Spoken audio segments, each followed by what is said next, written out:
저는 그래요. 또 황운하고 송철호 무죄냐 한마디로 황송한 판결이다. 법조계 전문가들한테 물어보니까 이런 식으로 하면 앞으로는 그렇죠. 화이트 칼라 범죄는 그렇죠. 수사도 하지 말라, 기소도 하지 말라. 맞아요, 맞아요. 아니 화이트 칼라 범죄가 뭐 우리가 드라마에서 보듯이 뭐 흉악범이 진짜 어디 가서 사람 죽이고 뭐 피 흘리고 지문 남기고 이런 거 아니고 되게 요즘 전부 다 화이트 칼라 사기잖아요, 사기. 그렇죠. 네. 아니 이런 게 지금 이 판사들 하는 수작을 보면 네. 의심은 가는데 증거가 없다. 한마디로 네. 황운하나 송철호가 직접 부하들한테 야 없는 것도 만들어 갖고 와. 그렇죠. 네. 야 너 이거 말이야 무조건 김기현이 때려잡을 거 갖고 와. 네. 녹음된 거 뭐 이런 게 있지 않고서는. 네. 재판부가 어떠냐면은 제 사건 기록을 보는 게 아니고 이 사람 민주당이야 국민의힘이야. 그렇죠. 당적이 어디야? 이거부터 자, 보는 것 근데 같아. 입좀 무슨 입이 찢어졌네 저. 그리고 두 번째요.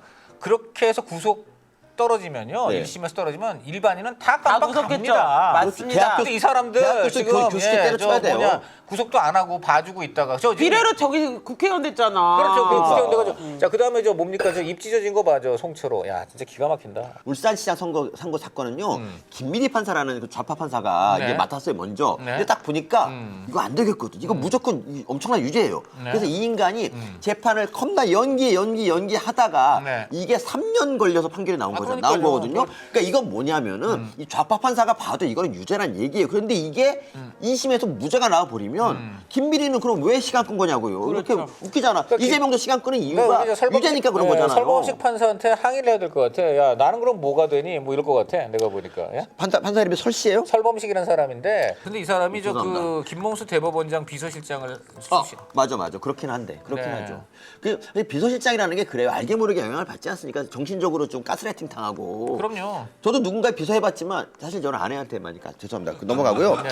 김명수 비서실장이라는 것이 판결에 영향을 미치지 않기만을 바라는데. 아니, 근데 혹시 저 공소장 읽어보셨어요 옛날에? 추미애가 그렇게 감추려고 했던 공소장 있잖아요. 울산시장 선거 개입 사건 그거 있잖아.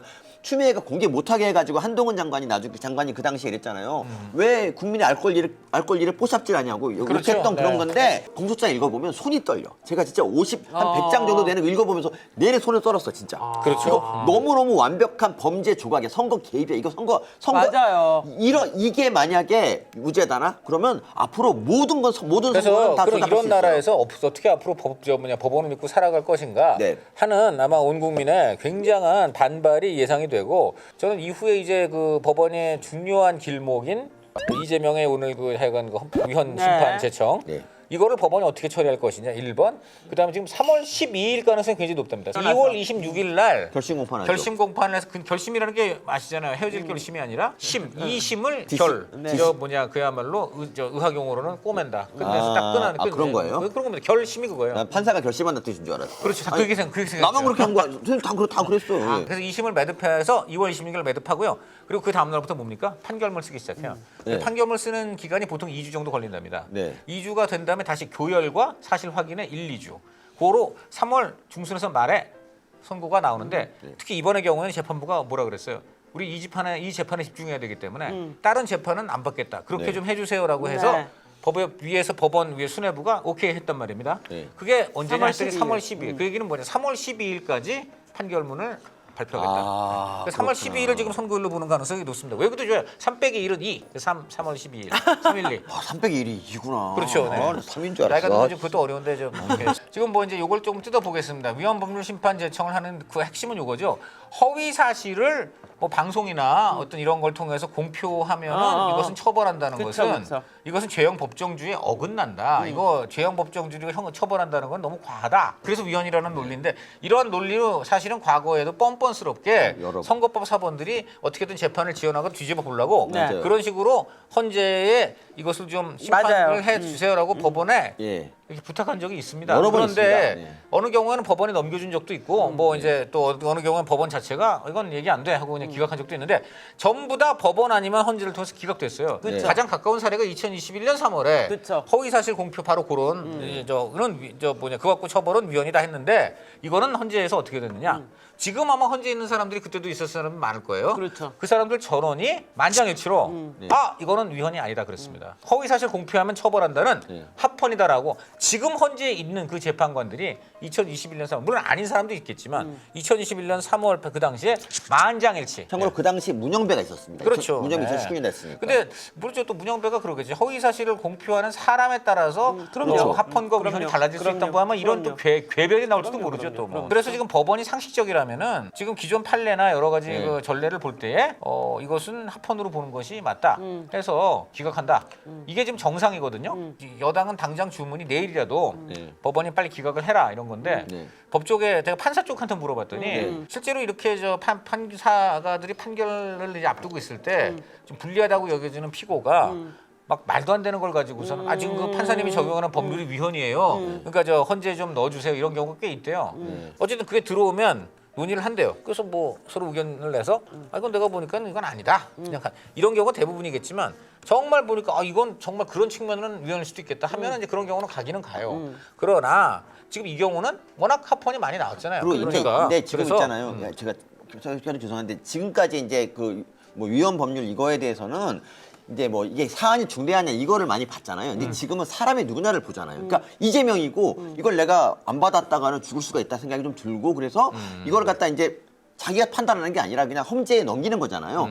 이거를 하고 나서 한 달의 시간 정도가 이제 또 날아가잖아요. 한 달이 아니라요. 한 달이 아니라? 헌재가 지금 보세요. 헌재가 지금 사실 그쵸. 나라를 위해서 그쵸. 얼마나 중요한 탄핵 심판이 많이 있습니까? 네. 무려 29건이 있잖아요. 그런데 이걸 다 전부 다 안 하고 오로지 난 윤통만 하겠다. 그러더니 네. 갑자기 또 자기 진짜 식구 한 명 더 채우는 40여기 이거는 또 엄청나게 빨리 하겠다. 이런 짓만 하고 있잖아요. 네, 그렇죠. 지금 이 건에 대해서는 아 이 건은 당연히 네. 지금 윤통 이 탄핵이 엄청 중요하기 때문에 나중에 하겠다 이런 거예요. 100% 그렇게 될 거 아니야. 이건 한 달이 아니라 1, 2년 끌어요. 그렇죠, 그렇죠. 그러니까 이거는 저 헌재 가는 순간 이재명 2심은 없어지는 거예요. 그냥. 아, 네. 그러네. 그런 거예요, 그런 거예요. 제가 볼 때는 이번 2심 선거법 이재명 선거법 2심은 뭐 아니면 돈데요.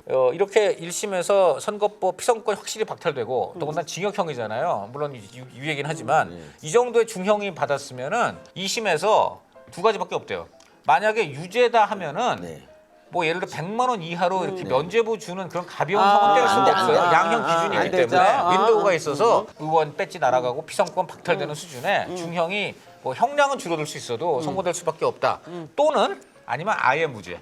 이건 가능하다. 왜냐면 이심 판사들이 보니까 이건 아니야 해서 그렇게 해서 그냥 무죄를 때리거나 아니면 여전히 죽거나 그 얘기는 있대요. 왜냐하면 서부지법에 그렇게 이제 막 그렇게 상황이 터지고 나서 서부지법에 난. 그 판사들이 당연히 이제 찔리는 게 있을 거 아니에요. 네. 물론 잘못한 거지만 그 들어가신 분들이 잘못한 거 이건 저는 뭐 100% 잘못했다고 봐요. 그런데 그런 일을 잘못했다고 하더라도 그럼 우리는 이런 원인을 제공한 적은 없는 아, 거. 그럼요, 원인 제공에 그럼요. 굉장히 큰 당연히. 책임이 있잖아요. 당연히. 자 그러니까 이게 당장 판사들이 그게 눈에 가는 게 뭐냐? 그 이재명 재판인 거예요. 그럼 이재명 재판에 아, 대해서만큼은 그럼요. 그냥 공정한 법의 잣대를 들이대면 되겠구나. 지금 이렇게 돼 있단 말이에요. 아니 지금 윤석열 대통령 지키는 이제 분들이 계시잖아요. 거기 집회에 왜냐하면 계엄에 동의를 안 하시는 분들이 집회에 안 나가고 있거든요.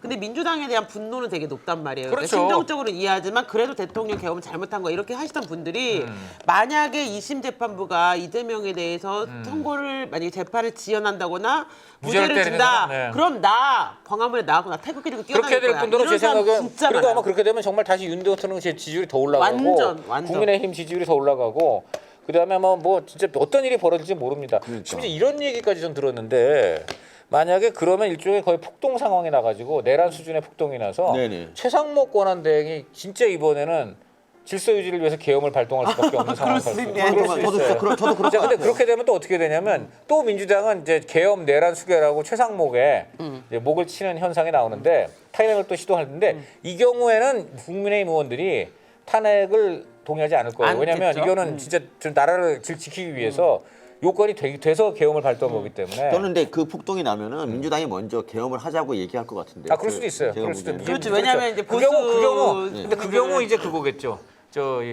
그럼 국민의힘은 그 경우 이제 민주당을 내란 수계로 몰아서 하여튼 정말 위원 심판 제청 절차는 어떻게 되나요? 그러니까 담당 판사가 기각하면 그걸로 그렇게 좀 끝인가요? 그래도 이게 한 가지 그냥 국민들한테 희망을 주는 거는 이렇게 되면 이거를 자동적으로 헌재에 가는 게 아니라 판사가 완전 100% 자기 마음이에요. 그래서 그런 경우도 많대요. 딱 신청을 했는데 빤히 속이 보이잖아요. 이거 어떻게든 지연만 해보려고 그러고 말도 안 되는 거면은 판사들이 일단 회의 열어서 뭐 이런 게 들어왔는데 어때요? 뭐 그냥 합헌이지? 오케이. 그러면 그냥 들고 있다가 그냥 판결 때까지 가만히 있어.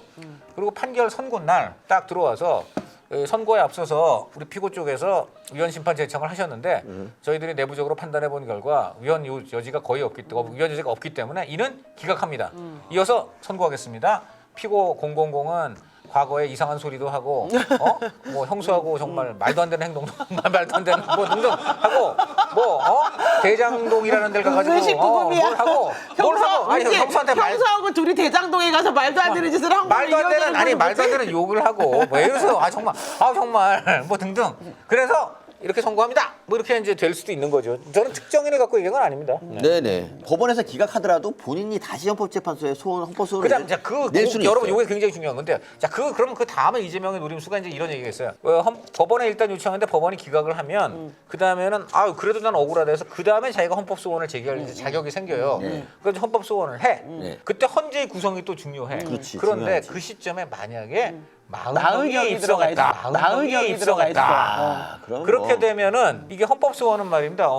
요건이 6명 찬성, 6명. 그렇죠, 6명이 인용을 해야 되는데 9명 중에 6명이 인용을 해야 되는데 권한쟁의는 5명이죠. 어쨌든 마흔역이 그러니까 어떻게든 들어가야 되는 거예요. 그럼 지금 들어가야지. 이진숙 보면은 4대 4니까 지금 이재명이 믿을 탈레반은 4밖에 네, 없어. 그렇지. 그러니까 어떻게든 마흔역 탈레반 하나를 더 넣어야 되고 5명. 그밖에 또 이제 기회주의적으로 행동할 탈레반인지 아니면 반은 탈레반인지 네. 뭐 이런 사람이 또 한 명 더 있어야 되는 거고. 하지만 어쨌든 마흔역은 반드시 들어가야 되는 거예요. 네. 그래서 지금 마흔역에 대해서 저렇게까지 그냥 그러니까요. 무리수를 두는 가장 큰 그러니까요. 이유는 헌법 소원까지 지금 염두에 염두에 둔 두고 있다. 네, 그런 행태다. 오늘 시청자 여러분들이 참 좋은 말씀 많이 해주시는데 이재명의 위헌 심판 제청은 스스로 유죄를 인정하지 않고서야 그렇죠. 저런 행동을 맞습니다. 뭐하러 하냐. 재판이 자신 있으면 그냥 가는 거지. 그래서 저는 이재명 대표가 이렇게 헌법 소원까지 이제 가는 밑자락을 깐 이유는 그 딴 것보다도 비명계의 공격 한마디로 2심에서 유죄를 먹더라도 아니 나는 헌법 소원까지 이제 제기한 상태이기 때문에 내가 서로 3심에서 그러네. 유죄가 확정되더라도 나는 다시 돌아올 수 있다. 아마 이렇게까지는 갈 거예요 아마.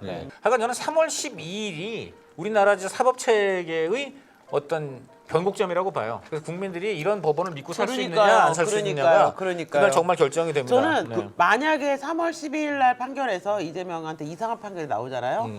헌법재판소가 만장일치로 대통령의 탄핵을 인용한다 하더라도 국민들이 받아들일 수가 없을 것 같아요. 제가 보기 이재명이 만약에 이제 대통령이 만약에 되잖아요. 그러면 이제 제가 보기에는 대법원 위에 법원 하나 더 만들 것 같아. 진짜 진실의 법정이 우리 말로만 듣던 역사의 법정. 왜냐하면 우리 조국 있잖아. 조국이 지금 서울구치소에 있었다가 남부교도소 갔단 말이에요. 남부교도소. 근데 거기서 뭐라 그러냐면 법원 판결에 동의하지 않는다. 지금 윤미향도 나는 무죄다라고 지금 페이스북에 써놨어. 교도소에는 대부분 사람들이 동의하지 않고 있거든요. 그래서 아무래도 그분들을 위해서 뭔가 법정을 만드는 게 그럼 완전히 되지 그럼 않을까. 대한민국 사법 체제를 총체적으로 부정하는 법원 결과를 완전히 아니 부정하는 사심제가 되는 거지 사심. 사심제.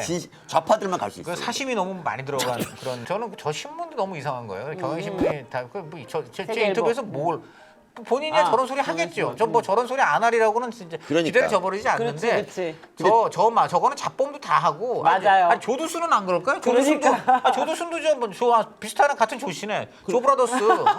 근데 문제는 조국은 법을 가르치는 교수였잖아요. 법을 가르치는 교수가 저는- 법에 승복하지 말라고 저는 저 얘기한. 사람이 언제부터인가 그 대중 앞에 나올 때 아주 도끼는 뜨잖아요. 국민이 뭐 잘못했어? 왜 국민들 앞에서 도끼눈을 뜨고 있고 네. 뻑 보면은 방귀 낀 놈이 성낸다고. 꼭 그런 뭐 표현하는 것을 정말 보기 싫었는데 깜빡 가서 좀 다행이다 싶었는데 굳이 저런 걸 찾아 옥중신간 나온다. 참. 저 기사는 누가 썼냐면 김유진 기자. 헤럴드 경제 김유진 기자. 그래서 참 재미있는데 저 옥중신간 저거 어디 평산 책방에서만 팔릴 건가? 이게 오늘 31일부터 조국의 함성이 예약 판매에 들어갔어요. 그러니까 네. 부제는 길 없는 길을 두려움 없이 가다. 네. 야 정말 역시 조국의 감성이 보입니다. 그냥 관종, 영치금 거지.